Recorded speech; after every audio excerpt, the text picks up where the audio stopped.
we don't really see this floor mat recall as a front page story because, I mean, it's a floor mat. That seems really unimportant. If it was a transmission or if it was a motor or some important part of a car, that many vehicles, at the time it was 3.8 million, might seem like a big deal.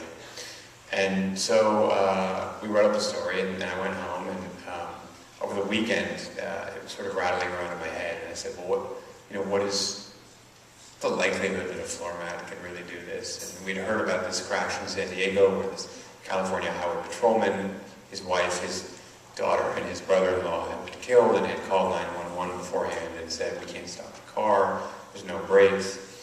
Ultimately, the forensic report would show that they totally burned out the brakes, and there's a lot of other sort of interesting evidence in there.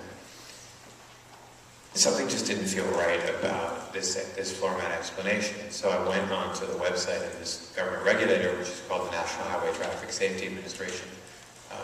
And it's a pretty clunky, hard to use website. But I started combing through some of the data, and even just a beginning look at it, you start seeing these incredibly high numbers of complaints about fatalities and deaths in Toyota relative to anyone else.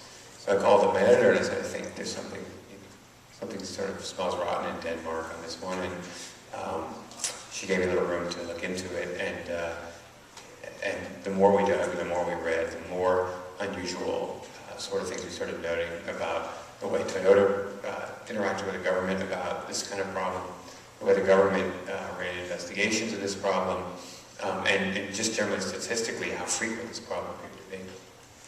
And so we wrote our first article on the topic in mid-October, and the response we got from readers, all these readers over the country saying, finally somebody's talking about this, we've been thinking about this forever, this happened, my mother died on the 10 freeway in Los Angeles, or I almost killed somebody, or et cetera, started pouring in, and we just started writing more and more. That was sort of the